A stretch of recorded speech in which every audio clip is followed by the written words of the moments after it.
Olá, meus alunos, tudo bem com vocês? Doutor Sena aqui falando, nesse bate-papo sobre o saneamento. E hoje vamos falar de um assunto que é bem atual, né? Chama PAEL. Mas e o que que é o PAEL, né? Primeiro, deixa eu explicar, né? Se vocês ouviram aí um som de maritaca, por exemplo, resolvi gravar outside, ou seja, lá fora, tá bom? Olha como que fica, tá bom? Então, se ouvir algum barulho aí um pouco diferente, é por isso, tá bom? Nós vamos tentar aqui fazer esse trabalho junto com vocês, tá? O que é o PAEL, né? O PAEL é importante porque ele é uma exigência, um trabalho da CETESB, aqui em São Paulo, né? Que chama Plano de Automonitoramento de Efluentes Líquidos. E para quem é de outro estado que está nos assistindo, mas nós não temos isso. O que que eu tenho a ver com PAEL? Provavelmente, quando um órgão ambiental lança um projeto desse, eles têm similares depois no próprio Brasil, né? Até porque nós estamos falando da CETESB, que é um órgão respeitadíssimo, muito conhecido no Brasil inteiro. Então, pode ser que nos outros estados também ocorre isso. Então, o que que o PAEL ele está falando? O que que a CETESB está falando para a gente? Porque a gente vai ter que fazer agora. Quem está, como fala, tratando efluentes dentro de uma indústria. Então, não é para quem está no, para quem é um responsável por uma estação de tratamento de esgotos municipais, por exemplo, tá? Ele foi criado na CETESB como principalmente um instrumento de gestão ambiental, né? Porque aprimora que um meio de controle, né? De verificações. Então você coloca critérios para você chamar, para fazer mais monitoramento ou menos monitoramento de determinado tipo de poluidor. Ok? Então, esse é o contexto. A APAEL tem essa diretriz. Só para vocês terem uma ideia, a CETESB, em janeiro de 2023, fez 485 autuações no estado de São Paulo. E em janeiro de 2024, 537 autuações. E o que ela quer com o Pael é você, não sei se aumentar, mas pelo menos fazer uma gestão adequada de tudo que é preciso. Ok? Então vamos lá. Inclusive, todas essas autuações estão disponíveis no site da CETESB, é público, inclusive com o nome da empresa e tudo mais, e exatamente quais os artigos que ela foi autuada. Autuada não significa multa, mas autuação, por exemplo, uma advertência, mas está aí, né? Primeiro, vamos colocar o que que é, qual que é o obrigatório, qual que é o papel, como que se aplica a questão do PAEL, né? O PAEL, ele é obrigatório para empreendimentos considerados prioritários pela CETESB. E existe uma regra para definir isso, tá? Então, vamos lá, vamos continuar aqui. Opa, vamos lá. Classifica esses empreendimentos para essa elaboração desse plano, né, de plano de automonitoramento, considerando alguns critérios. Potencial poluidor é avaliado com base na vazão metro cúbico por dia ou carga orgânica quilo de DBO por dia. Do quê? Do efluente tratado. Então, ele quer ver o impacto desse efluente dentro do corpo receptor. Esse potencial poluidor é classificado em muito alto, alto, moderado e baixo, de acordo com as faixas definidas na tabela 1, que a gente vai mostrar para vocês aqui. No anexo único da DD, né, isso é da diretoria da CETESB, 054/2022, isso está base para a aplicação do PAEL. E deve ser adotada de forma gradual, né, ou seja, daquilo que é mais crítico para aquilo que é menos crítico. Esse é o objetivo do PAEL. E tem outro critério que é a vulnerabilidade. Nós temos, então, o potencial poluidor e a vulnerabilidade. A vulnerabilidade tem a ver com o quê? Com o corpo receptor. É avaliado o quê? Em relação ao índice de criticidade da reservação, o ISR, então a gente vai ter muitas siglas, né? Então é importante a gente entender e guardar isso na memória, né? É o índice de criticidade da quantidade de reservação, ISR, e o índice de criticidade de qualidade, o IQ da otomacia. Otomacia eu já coloquei lá embaixo o que que é, né? Para que a gente, o que que é isso? Otomacia seria a bacia a bacia hidrográfica, só que em menor quantidade. Você vai pegando a bacia hidrográfica bem grande e vai separando e vai diminuindo ela em menores pedacinhos, né? Então, é chamado de otomacia. Ok? Então, isso é automacia. Então, tanto a qualidade, a quantidade, quanto a qualidade daquela automacia, onde ocorre o lançamento. É classificado também a vulnerabilidade muito alta, alta, moderada e baixa, de acordo com as faixas do ISR e Q definidos também na tabela 1, que a gente vai ver daqui a pouquinho um pedacinho dela. Como que a gente classifica o potencial poluidor, né? Vamos lá. O que é muito alto? Quando a vazão é acima de 10 mil metros cúbicos por dia ou core maior que 300 quilos de debel por dia. O que é core, né? Então, não é cor, é core. É carga orgânica residual, ou seja, o que está indo depois do efluente final. Então, se a sua estação tem uma eficiência boa, está atendendo, inclusive a legislação, a 8468, né? Está com uma DBO, 80% de remoção. E 80% de remoção é bom, mas não é, né? Porque se você tem 10 mil miligramas por litro de entrada de DBO, 80%, você está saindo aí com 2 mil miligramas de DBO também na saída. Então, é bem alto, né? Aí tem que fazer as contas e vai ver se esse, mesmo atendendo a legislação acima de 80% de remoção, pode ser que a carga orgânica residual que está indo para o corpo seja alta, acima de 300, e se for acima de 300 é considerado um potencial poluidor muito alto, ou seja, potencial grande de poluição. Alto, uma vazão intermediária entre 5 mil e 10 mil, e a carga orgânica residual entre 150 e 300. Moderado, ele vai pegar uma outra faixa, né? Ele pega de 500, uma vazão maior que 500 e menor que 5 mil, ou uma carga orgânica residual maior que 50 e menor que 150. E, por último, baixo é quando a vazão é menor que 500 metros por dia, ou a carga orgânica residual é menor que 50 quilos de BO por dia. Então, tá aí. E agora, vamos falar sobre a vulnerabilidade do meio, classificação. Ela segue mesmo o raciocínio da questão do poluidor. Deixa eu pegar aqui. Aí, pronto. A vulnerabilidade tem a classificação também, são quatro, certo? Então, quando você tem um lançamento no outro trecho, onde o ISR ele está acima de 70 e abaixo de 100, ou índice de qualidade maior que 200, ok? Então, tem muito alta a vulnerabilidade. Uma vulnerabilidade alta é quando o ICR está entre 40 e 70 e o IQ entre 100 e 200. Moderada, né? Ou seja, outro trechinho, né? Ou seja, o ISR entre 20 e 40 e o IQ entre 70 e 100. E baixa entre ISR menor que 20 e Q menor que 70. Então, essa é a vulnerabilidade que segue o mesmo raciocínio do poluidor, né? Vamos lá, o que é o ISR? Índice de Criticidade e Quantidade de Reservação. É um índice utilizado para avaliar a criticidade hídrica, ou seja, a quantidade de água que eu tenho naquela autobacia, aquela bacia menorzinha. Ele relaciona tudo que está em volta, ou seja, eu preciso verificar tudo que está acumulado, a jussante da automacia, ou seja, o que eu preciso, quem são as empresas, ou os municípios, ou as situações que exigem questão de água. Então, quanto maior a demanda, maior essa criticidade, ou seja, se eu tenho uma demanda grande, isso é uma criticidade grande. Que mais? E também ao déficit da água para que a vazão de transposição acumulada. Então, isso é importante. Então, eu estou verificando aquela autobacia, aquela bacia menorzinha, a utilização da água. Se tem uma demanda muito grande de água, tanto a montante de uso quanto a jusante, isso entra nessa classificação da vulnerabilidade. Ok? Que mais? Que mais? Acho que é isso, né? Então, você tem que ter cuidado. Então, a ideia, o conceito é bem inteligente, ou seja, eu estou verificando não só a qualidade do corpo receptor, mas também meu corpo, desculpa, a qualidade do efluente que está saindo, mas também o corpo receptor, se está tudo bem com ele, né? Então, se eu tenho um índice, um ISR, índice de criticidade de quantidade de reservação, menor que 20, pô, já está tranquilo. Então, quer dizer que você tem uma possibilidade de ter mais flexibilidade em questão de monitoramento em relação à CETESB, né?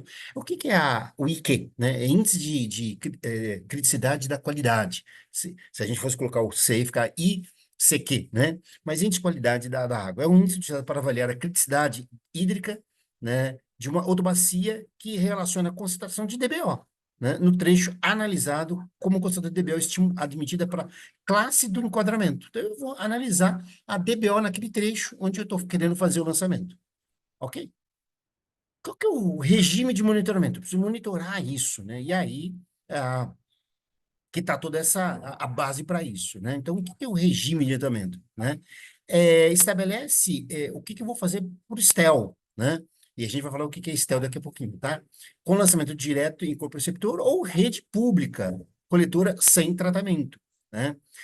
A partir do potencial polidor e da vulnerabilidade do corpo receptor, é necessário utilizar a matriz de correlação.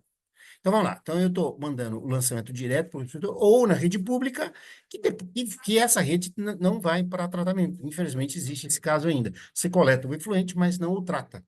Ok? É, então você tem essa tabela que a gente tem de acompanhar.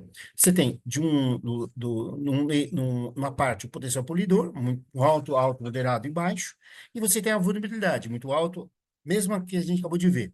E aí você faz a correlação. Por exemplo, eu tenho um potencial polidor baixo, só que a vulnerabilidade é alta. Ele vai considerar como não prioritário. Você vê que se o potencial polidor for baixo, independente da classificação do corpo receptor, ele não é prioritário na questão de monitoramento.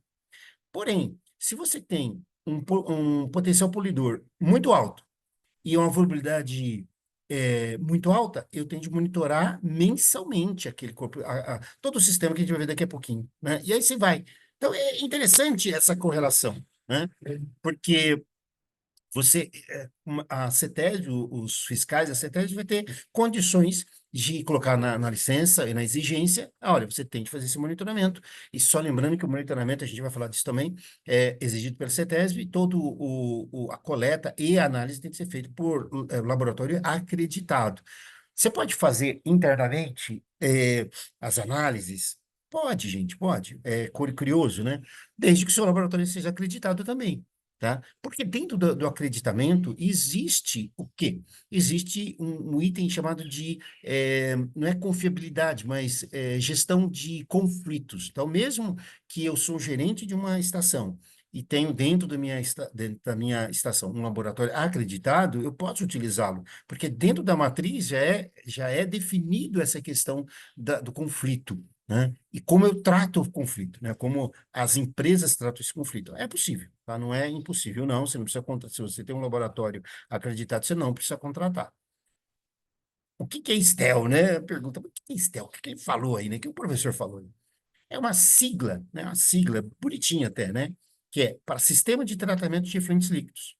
Todo sistema, qualquer que seja ele, é conhecido de STEL, ok? Então você tem estação de tratamento de esgoto, você tem STAR, daqui a pouco a gente vai falar da STAR, e estação de pré-condicionamento. Então, STEL é qualquer meio de tratamento, ok? STEL, Sistema de Tratamento de Efluentes Líquidos. STEL, bonito, né? Mas eu quero falar o que é o STAR, né? A ET é Estação de Tratamento de Esgoto, todo mundo já sabe. O EPC é de Estação de Pré-Condicionamento de Esgoto. Você sabe o que é isso, EPC? EPC, aqui no Brasil, nós temos alguns lugares, né? No estado de São Paulo, nós temos no Guarujá, no Santos e Praia Grande, nós temos aí o lançamento coletado, o esgoto, é tirado areia e material gradeado, e esse material é enviado para onde?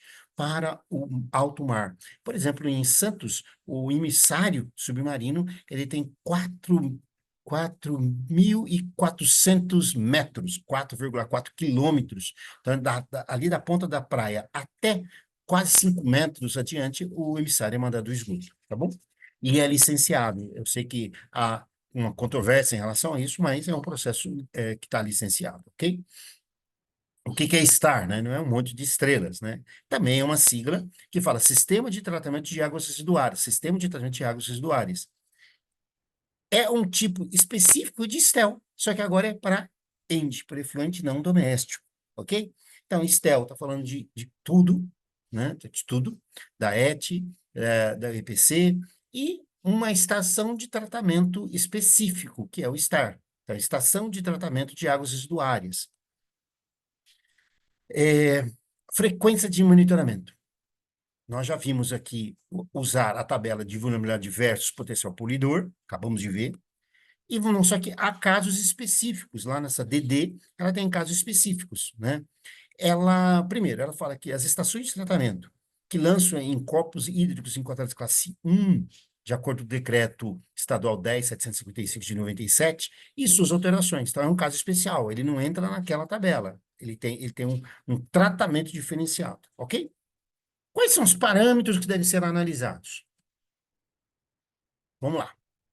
Você tem um anexo, eu estou colocando um exemplo muito rapidinho aqui para vocês, é bem rapidinho, não tem.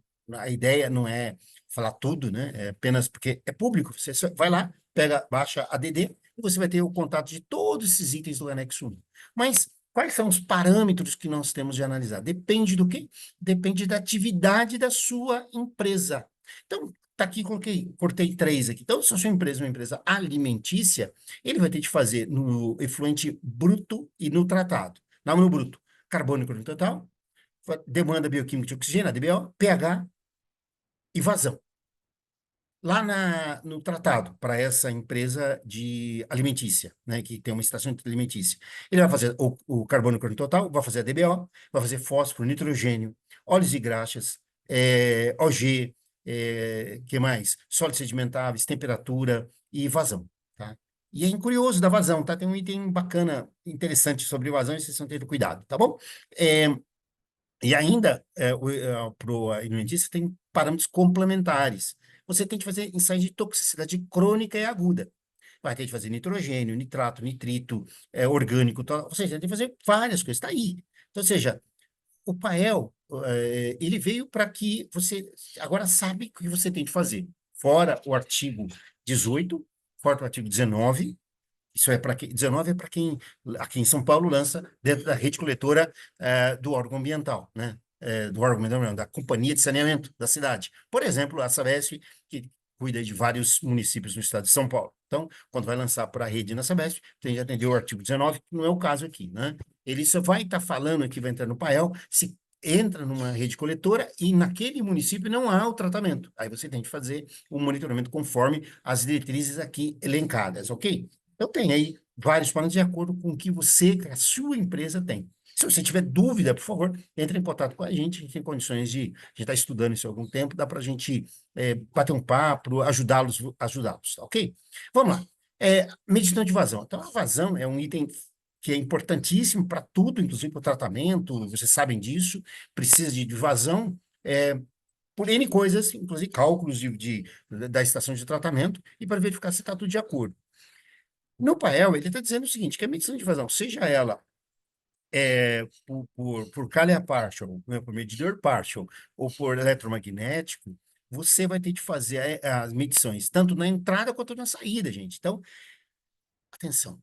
Então, não adianta você ter medida na saída, né, que é o comum. O Pael está exigindo entrada e saída. Por que que é isso? Para não ter desvios, né? Você entendeu, né? Ou seja, porque, infelizmente, existem empresas aí não muito sérias que aí faz um bypass aí do tratamento. Então, fazendo isso, você garante que você está entrando e saindo, tá? Mas só medir? Não, ele tem que ser calibrado anualmente pela Rede Brasileira de Calibração e ela exige o que? A RT. Então, ou seja, vocês vão pedir ao doutor Sena, vai lá, assina para a gente o RT. Para isso, eu vou ter de ir na planta, verificar se realmente aquilo está sendo feito. Porque nenhum profissional vai assinar um RT que não esteja de acordo com o sistema. Isso é para exigir que as pessoas tomem mais cuidado, ok? Para mim, é uma excelente ideia do Pael, ok? E as amostras, né? A gente falou das classificações, os parâmetros, só que também no Pael eles colocam os métodos de controle, de coleta. E eles citam, inclusive, a coleta composta. E ela é obrigatória para sistemas acima de 10 mil metros cúbicos por dia ou 417 metros por hora, ou 115 litros por segundo. Então, essas estações que têm essa capacidade, ela tem obrigação de fazer coleta composta. E como que eu faço coleta composta? Você imagina você deixar uma pessoa 24 horas lá em hora coletando, não é adequado, certo? Possível, óbvio, isso não tem nenhum problema, você pode fazer isso. Mas o ideal é você fazer uma aquisição de um equipamento como esse, né? Esse equipamento é um equipamento de coletor que coleta automaticamente, em hora, em 15 minutos, o que você quiser.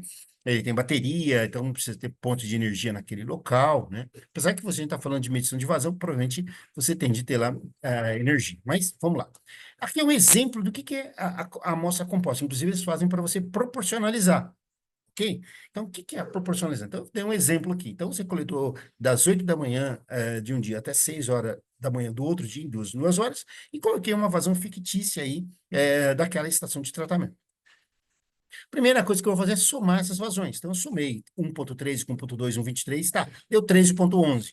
Nem coloquei unidade, mas pode ser metro cúbico por hora, tá? Isso para o nosso exemplo aqui não faz diferença, porém, é óbvio que a gente tem que ter unidade em qualquer medida que nós fazemos.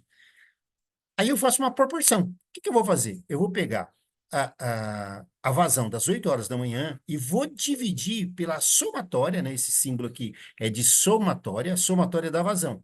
Então, eu vou pegar 1,13, que é a vazão das 8 horas, e dividir por 13,11, que é esse aqui. Me deu esse fator aqui, ok? 0,086194.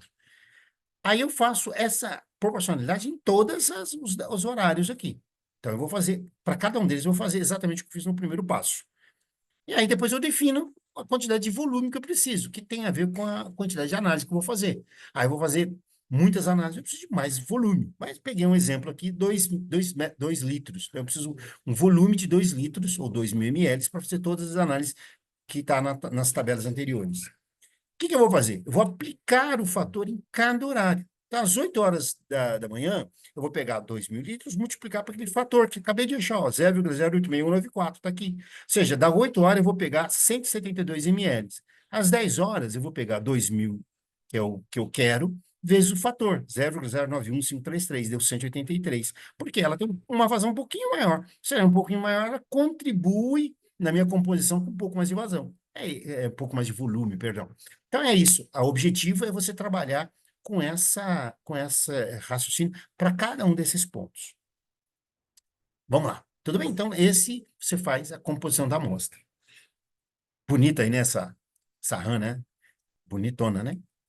Ela existe, tá? Não é uma imagem, ela existe mesmo, bacana, né? Porque eu coloquei por causa do nome RAM, RAM, né? Então, não é uma RAM, ou aquela bonita que está ali, né? Um relatório anual de monitoramento. Relatório anual de automonitoramento, ou monitoramento, ficou RAM. Ela deve conter, né, no mínimo, os laudos do laboratório relativos à análise realizada no ano, planilha com os resultados laboratoriais e comparação com os padrões vigentes, ou seja, você vai entregar os laudos e ainda inclusive uma tabela já com todos os dados. Então, eu vou ter que fazer análise mensalmente. Então, eu vou entregar todos os laudos e já deixo em uma tabela com os limites estabelecidos. Uma análise conclusiva você vai fazer, você vai contratar alguém para fazer uma análise para você. Vai informação sobre as desconformidades técnicas que têm ocorrido no período. Então, ó, ocorreu um problema em maio de 2023. E aí, quais foi a ação que foi desencadeada devido àquela anomalia encontrada? Então, você tem de mostrar para lá, tá? E comprovação do sucesso ou do insucesso, né? Você tem de mostrar o que aconteceu. Você encontrou um problema, tomou as ações, você mostra para a CETESB o que foi feito para regularizar, né? Tem uma declaração de responsabilidade firmada pelo responsável legal da estação e pelo responsável técnico do STEL. Então, são duas coisas diferentes. Então, o responsável legal, quem é? Ele pode ser o administrador da empresa. Ele não precisa ser o engenheiro, o químico ou o biólogo responsável, né? Vou dar um exemplo aqui, ele pode ser administrador, ou pode ser advogado, ou pode ser médico, não importa. Ele é o responsável legal. Está lá o contrato em nome dele, ou a procuração em nome dele. Então, ele é o responsável legal.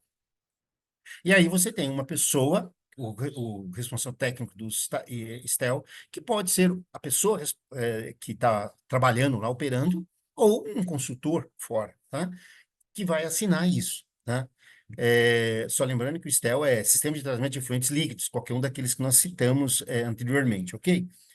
Provavelmente, para nós aqui, para vocês que estão trabalhando com estação de tratamento, a gente está falando da STAR, ok? Estação de Tratamento de Águas Residuárias, só para a gente memorizar um pouquinho isso aqui. Então, tudo isso tem que ser assinado e mandado e protocolado lá na CETESB, ok? Quando? Anualmente, tá? Anual, por isso eu estou falando anual, tá? O RAM aí é anual, o monitoramento tem de entregar isso anualmente, ou quando eles exigirem, né? Sempre é assim. E as vigências do PAEL? ela foi definido lá na DD, que ela seria gradual. Então, isso, desde novembro de 2022, hoje já tem bastante tempo já tem quase 2 anos, né? Tá, todas as agências, lá no início, em novembro, eles definiram 5 empreendimentos prioritários na bacia que cada unidade está, para falar, olha, você vai ter de entregar o PAEL até tal data. Então, eles fizeram isso. E aí, a CETESB, a partir de maio de 2023, então tem mais ou menos um ano aí, pela data que a gente está gravando esse vídeo, ela começa a exigir para quem vai fazer a renovação ou iniciar um processo de licenciamento. Então lá ele já vai fazer exigência e já vai colocar essa obrigatoriedade ou não da definição do PAEL, ok? E a CETESB, ela estabeleceu as exigências do PAEL. Então tá ali essas coisas, tá bom? Pessoal, é isso que eu queria dizer. Se vocês tiverem dúvida, por favor, entre em contato, estudem bastante, é importante. O meio ambiente, a CETESB está aí para nos ajudar em relação ao meio ambiente, para que nós possamos ter aí um meio ambiente cada vez melhor. Eu agradeço muito cada um que está assistindo aqui. Se vocês puderem dar o seu like, se você gostou, se você não gostou, por favor, mande uma mensagem para a gente possa melhorar. O objetivo daqui é dar conteúdo de alta qualidade para vocês, tá bom? Estamos todas as redes sociais, estamos no YouTube, no Instagram, no LinkedIn, e no Facebook. Então, por favor, dá o like para nós lá, se vocês gostaram. E se vocês tiverem alguma demanda específica, manda um oi para a gente. Fala assim, olha, puxa, estamos interessados em falar sobre um assunto, né? De repente a gente traz aqui para vocês um bate-papo de saneamento falando nisso, tá? Eu agradeço muito a presença de vocês aqui e até a próxima.